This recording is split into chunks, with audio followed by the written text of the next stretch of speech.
안녕하십니까. 목회대타 연구소의 김지양입니다. 우리는 삶 속에서 다양한 것들을 추구합니다.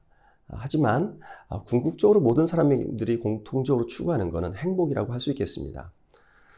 넘버즈 15호에서는 이미 행복에 대해서 다루는데요. 이번 주 넘버즈 149호에서도 행복에 대해서 한번 좀 생각해 보겠습니다.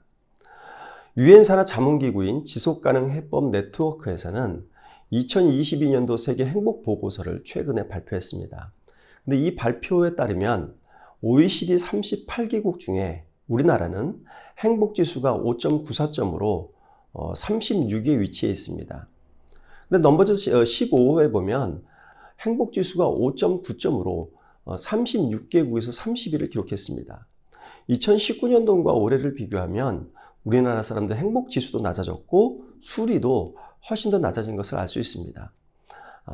그만큼 다른 나라와 비교했을 때 우리나라 사람들이 느끼는 상대적 행복감이 많이 저하된 것으로 저희가 이렇게 볼 수 있겠습니다. 또 다른 조사 결과 한번 보시겠습니다. 국회 미래연구원에서 발표한 국회 미래전략 인사이트 38호에 보면 한국인의 행복도를 좀 다루고 있습니다. 한국인의 행복도를 0점에서 10점까지 나누고 얼만큼 행복감을 느끼느냐 이렇게 질문했던 점수를 보면 우리나라 사람들이 느끼는 행복감의 평균 점수는 6점이었습니다. 아주 행복한 수준은 아니었고 약간 행복감을 느끼는 이 정도 수준으로 나타났습니다. 근데 이것을 연령별로 보면 좀 재미있는데요. 15세에서 19세에서 느끼는 행복감은 6.6점이었습니다. 그러다가 20대에서 좀 상승했고 30대 상승해서 30대는 6.8점으로 행복감이 가장 높은 점수를 기록하게 됩니다. 그래서 40대 넘어가면서 이제 행복감의 점수가 점점 떨어집니다. 떨어졌다가 60대 이상이 되면 행복 점수가 6.3점으로 급락을 하게 됩니다. 그래서 우리나라는 연령별에 따른 행복도의 차이가 있고 특히 연령대가 장년으로 넘어갈수록 행복감이 많이 저하된 것으로 이렇게 확인할 수 있겠습니다. 근데 이 행복감의 점수를 소득 수준으로 봐도 특별한 차이가 좀 있습니다. 소득이 없는 분들이 느끼는 그 행복감의 점수가 0점에서 10점 만점일 때 평균 5.5점이었습니다. 그래서 소득이 올라갈수록 행복 점수도 점점 올라가다가 600만 원 이상이 되면 행복 점수 6.8점으로 최고점을 찍습니다. 즉 우리나라 사람들은 소득이 높아질수록 행복감을 더 많이 느끼고 있는 것으로 이렇게 나타난 겁니다.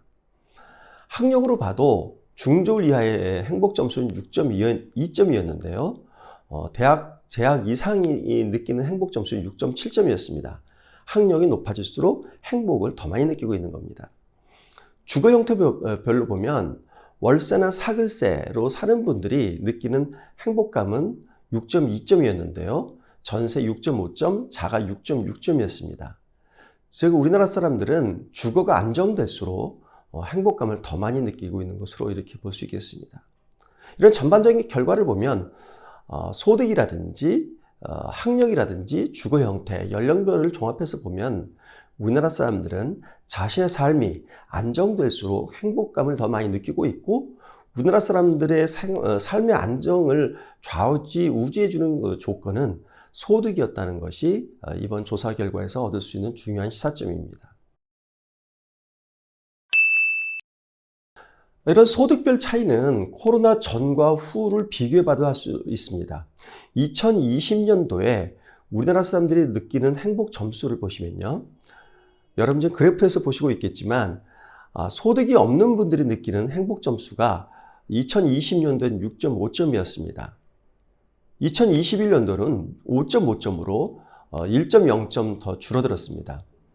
그러면서 2020년이나 2021년 공이 소득이 높아질수록 그 행복 점수도 점점 높아지고 있고 그 2020년과 2021년도 행복 점수의 그 차이도 점점 줄어듭니다. 그러다가 600만 원 이상이 되면 2020년도에는 행복 점수 6.9점, 2021년도는 행복감 6.8점, 거의 비슷하게 붙어 있습니다. 이렇게 보면 코로나19를 겪으면서 소득이 적은 분일수록 행복 점수가 더 많이 떨어졌고 덜 행복하다고 느끼는 비율이 훨씬 더 높아진 것을 알 수 있습니다. 코로나19의 최대 피해자는 소득이 적은 분들인 것으로 이렇게 나타났습니다. 우리나라 사람들이 행복감을 느끼는데 저해되는 그런 저해 요인이 무엇인지 한번 살펴봤습니다. 근데 이 행복감을 저해하는 요인은 연령별로 좀 차이가 많이 있습니다. 20대의 경우에는 일자리였습니다. 46%가 일자리로 응답을 했는데요. 대학을 졸업하고 사회에 나올 때 안정적인 일자리를 갖지 못하는 것이 20대에서는 가장 큰 불행의 요인으로 이렇게 볼 수 있겠습니다. 그러다가 30대, 40대, 50대에서는 행복을 저해하는 요소가 적은 소득이었습니다. 소득이 적었을 때 행복을 덜 느끼는 것이었고요. 60대가 넘어가면 건강이었습니다. 그만큼 나이가 들어서 60대일수록 건강이 가장 중요한 요인으로 이렇게 생각하고 있는 겁니다. 반면에 현재보다 더 나은 행복을 위한 조건, 이거는 이제 행복을 저해하는 요인과 약간의 차이를 좀 보이고 있습니다. 20대에게서는 행복을 저해하는 요인이 일자리였습니다. 하지만 더나 행복한 삶을 위한 조건은 적성에 맞는 일이었습니다. 일자리를 얻었을 때 단순한 일자리가 아니라 본인 적성에 맞는 일자리를 얻어서 본인이 즐겁게 일할 수 있을 때 더 행복한 삶을 살 수 있다는 것이었습니다. 30, 40대는 행복한 삶을 저해하는 요인은 소득이었지만 더 나은 행복한 삶을 위한 조건으로는 행복한 가정이었습니다. 소득도 필요하지만 더 큰 행복을 위해서는 화목한 가정이 그만큼 필요하다는 이야기가 되겠습니다. 이제 50대가 넘어가면 더 행복한 삶을 위한 조건이 건강으로 바뀌게 됩니다. 앞에서 보실 때 행복을 저해하는 요인에 50대에서는 소득이었는데 더 행복한 삶을 위한 조건에서는 50대가 건강으로 바뀝니다. 50대가 넘어가게 되면 건강에 이상이 찾아오게 되고 건강이 매우 삶에서 중요한 요인이 된다는 것을 이 데이터를 통해서 알 수 있습니다. 앞에서 보신 행복한 삶을 저해하는 요인, 그리고 더 행복한 삶을 위한 조건, 이런 부분들은 목사님들이 목회하실 때 참고하시면 유용한 자료가 아닌가 생각이 됩니다. 이상 결과를 한번 정리해서 말씀드리겠습니다. 이번 조사 결과를 통해서 우리가 얻을 수 있는 중요한 시사점은 소득이 많을수록 행복해진다는 사실입니다.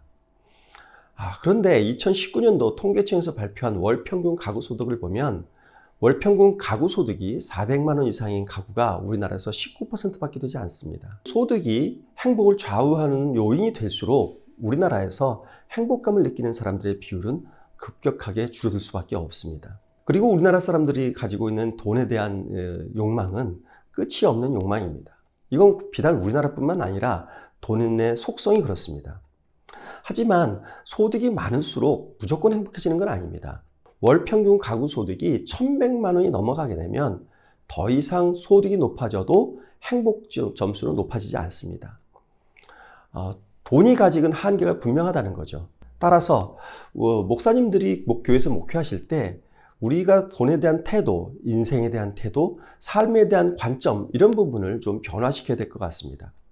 돈 외에 우리가 가진 신앙을 통해서 행복감을 느낄 수 있는 이런 가치관의 변화가 우리 사회에 매우 필요하고, 먼저 우리 성도님들에게 이런 의식을 심어줄 필요성이 있습니다. 그래야만 성도님들 그리고 우리 사회 전체의 행복 수준이 조금 더 높아질 것으로 생각이 됩니다. 네, 이상 넘버즈 149호로 설명드렸고요. 다음 주 150호로 찾아뵙겠습니다. 감사합니다.